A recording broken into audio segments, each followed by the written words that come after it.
The Monster in the Twilight. By Jorg. Chapter 11. Mother.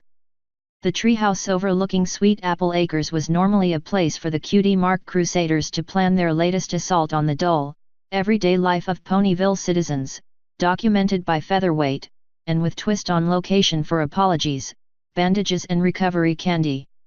Today, it was more a child's refuge from the hectic adult activity of the Summer Sun Festival, while the entire town turned out to decorate and prepare for the widely anticipated and unprecedented third yearly visit by Princess Celestia.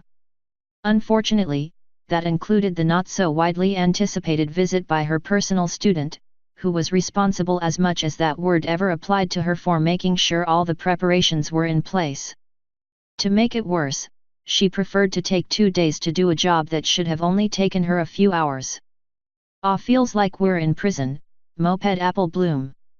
If it's not bad enough that derned blue braggart is out at our farm again this year, samplin' our food and complaining about her life. Now, Applejack made me promise to stay in one of my friend's houses until the festival tonight. Just 'cause I went and hid all the bottles, superscript 1, afore she drunk 'em up again like last year. 1. Not well enough. It's not my fault either, grumbled Sweetie Belle. Rarity locked up the boutique, and made me promise to stay with you girls all day. Oh, and you, Featherweight. Just because I tried to help with the decorations at the Summer Sun Festival again. Featherweight patted her gently on the shoulder. I got a good picture of Spike putting out the fire this time. Not nearly as much stuff burned as last year. Don't worry, Sweetie Belle. Scootaloo put on her helmet and grinned. We can see about breaking our best time between our houses. With all the traffic from the festival? I thought I'd be stepped on just getting to the clubhouse, said Twist with a shudder. Why don't we go over to the Mathantho and the what we can build? No, Trixie ruined that too, complained Scootaloo. Every year she has her chariot taken into my aunt's shop to be detailed, but this year she threw a fit and gave my aunt a retraining order against us. The little orange Pegasus scowled into crossed forelegs and harumphed. She doesn't even tip. I thought for sure last year we'd get at least a dozen bits for the waxing we did on it. Well, we did wax the floorboards, said Sweetie Belle. And she slipped and fell out when the guards took off. Scootaloo scoffed.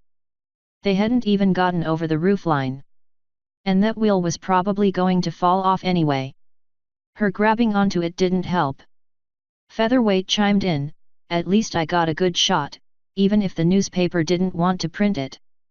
Thee liked my candy this year, said Twist energetically, until she drooped at the memory of the aftermath. I didn't know thee wath allergic, superscript 2, to bananath too. I think thee hath a hat full of Thothreth raining orders. I got 2. 2, really, she should have told some pony. Well, we can't hide out here all day, said Scootaloo, looking outside at the bright, sunny day that just begged to be enjoyed.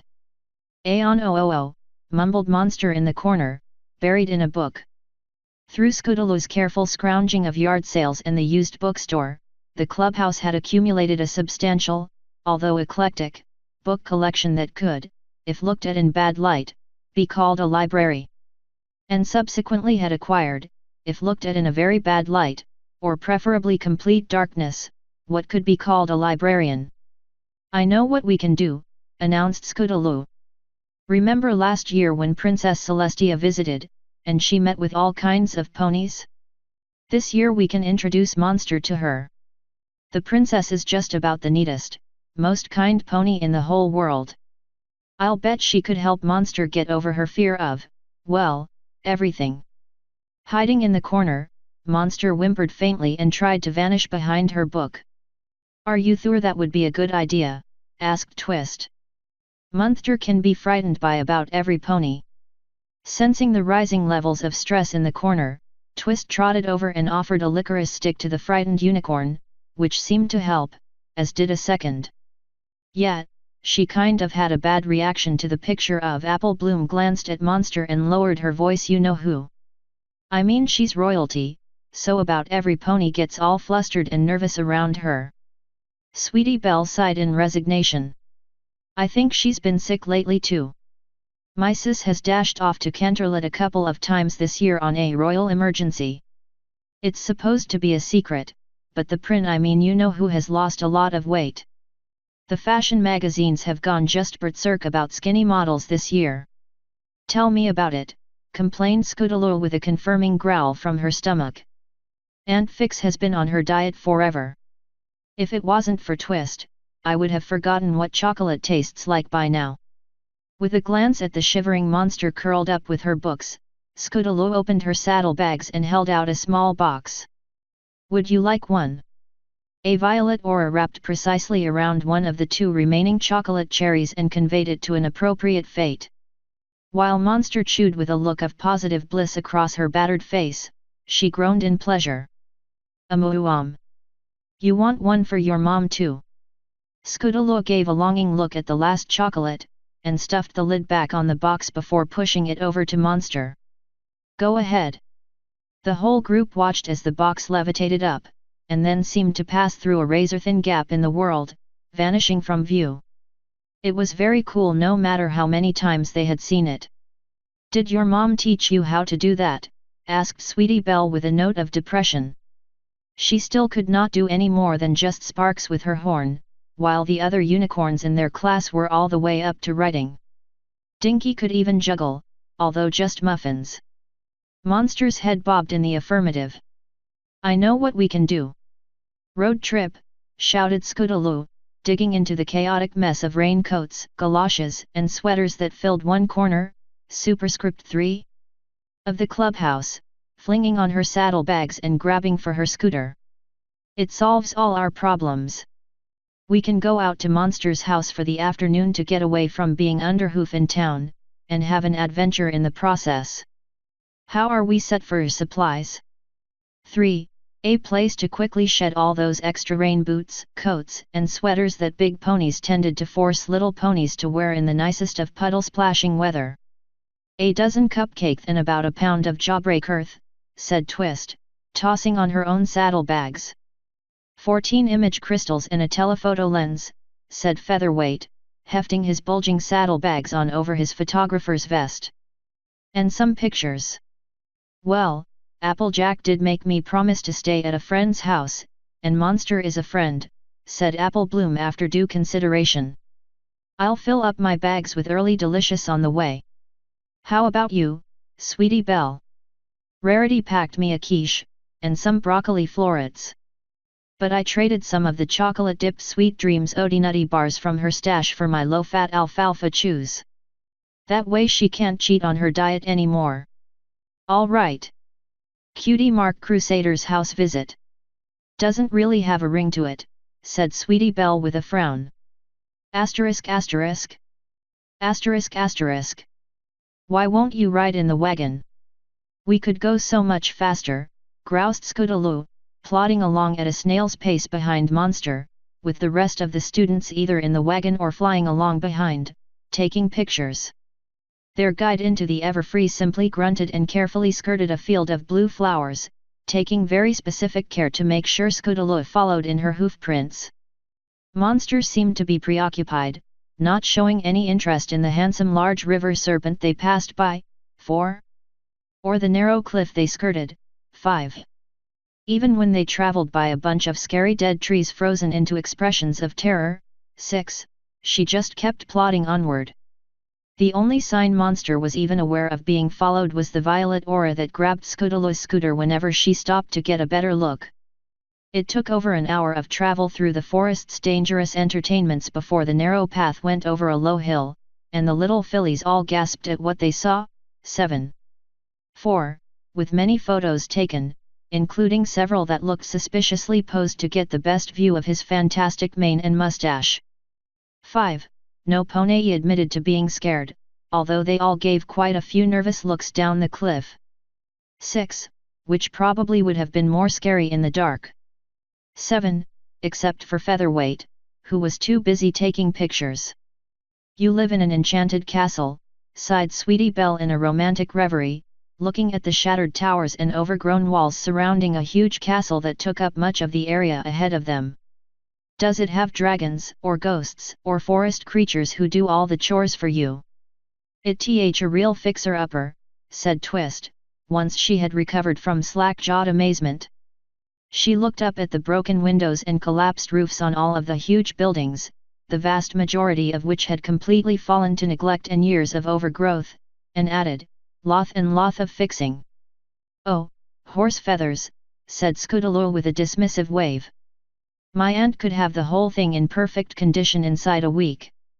The deep rumble of a collapsing building raised dust in a white cloud in the distance as a tower slowly slid to the ground in a pile of broken masonry. Well, maybe 2 weeks. She'd have to get an estimate from the insurance company first. It don't got no way to get to it, said Apple Bloom, looking at a broken rope bridge that dangled down into a fog-filled ravine between them and the mysterious castle. What do you mean? Asked Featherweight, floating closer as he tried to get the best angle on the sun for a photo of the collapsed walls. It's just... Oh, yeah.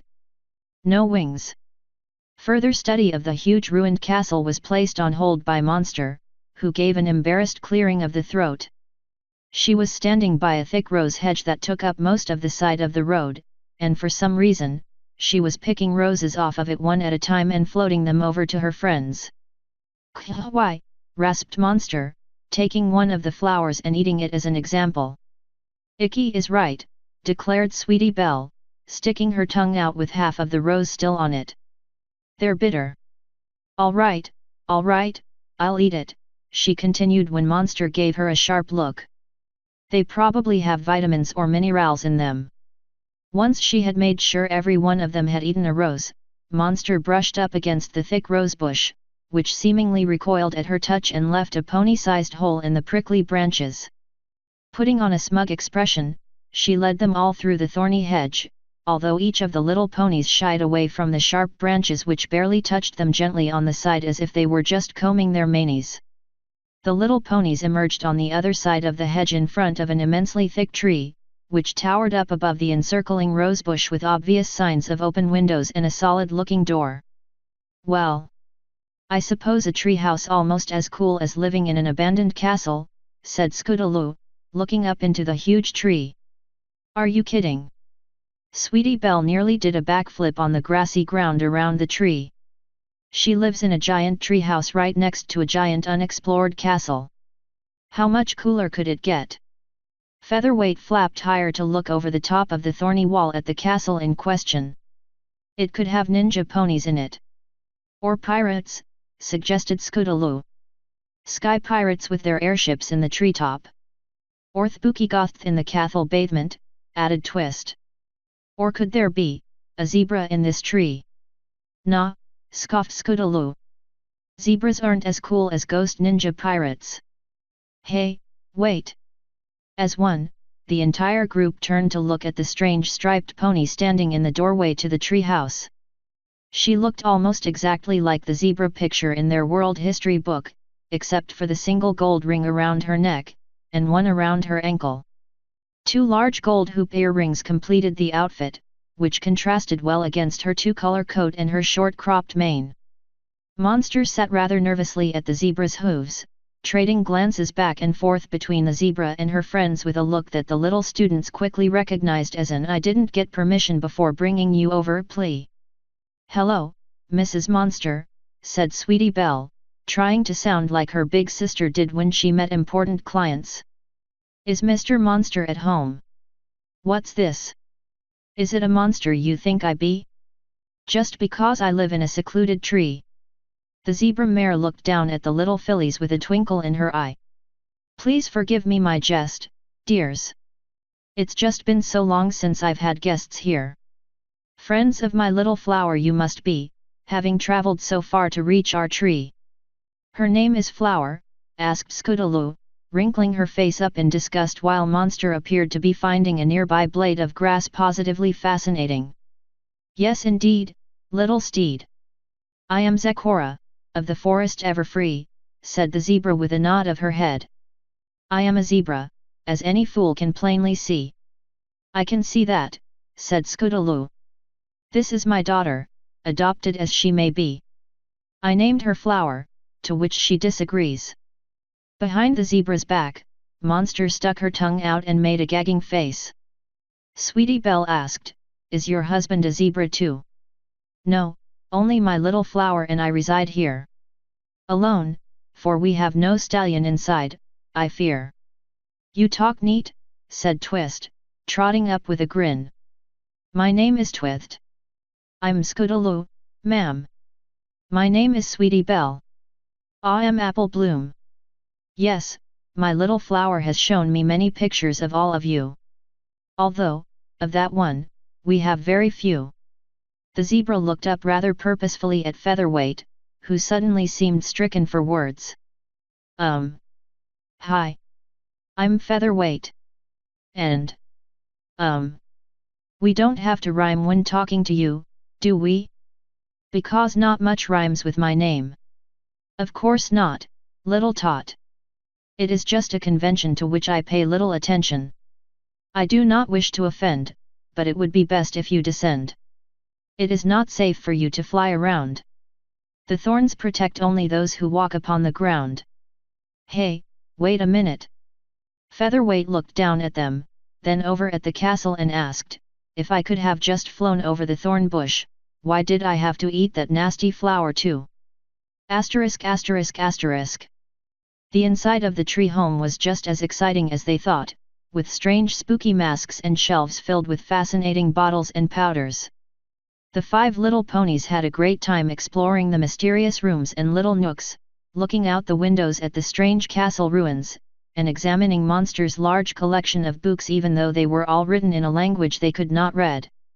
For some reason, their explorations stopped at the well-stocked basement root cellar filled with boring old roots and plants, and Zecora was very stern about keeping them all out of her workroom. Once their initial burst of energy had started to die down, the zebra gathered the little ponies all up and sat them down in the largest room available for a talk. The older zebra spoke of ancient times, nearly 12 years ago when the spirits of the sky had foretold great disaster for all of the world, and how she had been chosen to travel here by way of the spirits of the earth to prevent it. When Zecora first had arrived in the ruins of the castle across the ravine, she had discovered her little flower gravely wounded and near death, but with her care the little pony had survived. She detailed how they left the ruins because of the effects they seemed to have on Flower and the general sense of unease about being in a place that not even the normal creatures of the forest wanted to call home. And for the last 12 seasons, the two of them had lived a rather bumpy life here, in the middle of the hostile forest. When she was done, the little ones promptly displayed their inability to concentrate on a long and boring story while being distracted by each other and the rest of the fascinating things in the room, by asking questions which had already been answered. "So how come you don't still live in the spooky castle?" "That would be so cool," said Apple Bloom. "You said you talk to spirits, so if there were any ghosts, you could just tell them to leave."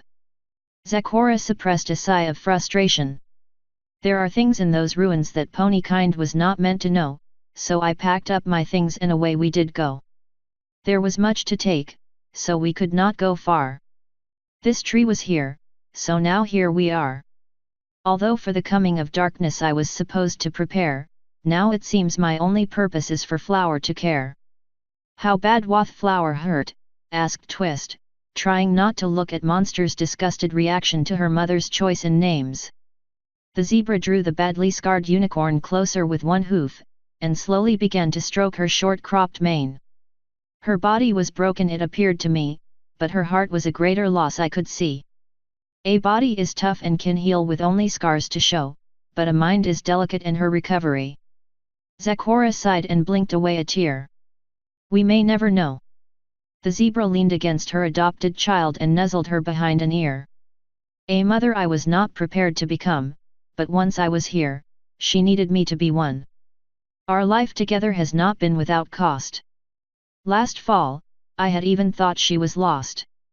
"What happened?" asked Featherweight, still trying to get the correct exposure for the latest in a series of touching mother-daughter photographs. The zebra continued to gently stroke her daughter's mane while talking. "My little Flower was gone so long, I feared something terrible had gone wrong. A stallion she was in great need of, to feed her innermost greed, Zecora trailed off, her slow stroking of her daughter's mane forgotten in the stunned look of ravenous curiosity from the 5 underage ponies and the raw embarrassment from Flower. A tale not for small ears, more from me you shall not hear. Apple Bloom, with a sneaking suspicion of just what had gone on between Monster and some unnamed stallion, 8. Last fall, attempted to turn the conversation back to more exciting cutie mark earning possibilities. So when is this big disaster supposed to happen? 8. Most likely large, red, and very much related. Having grown up on a farm, Apple Bloom had more advanced knowledge about male-female relationships than her fellow students, although the thought that her own brother might have been part of this relationship was more than a little disconcerting.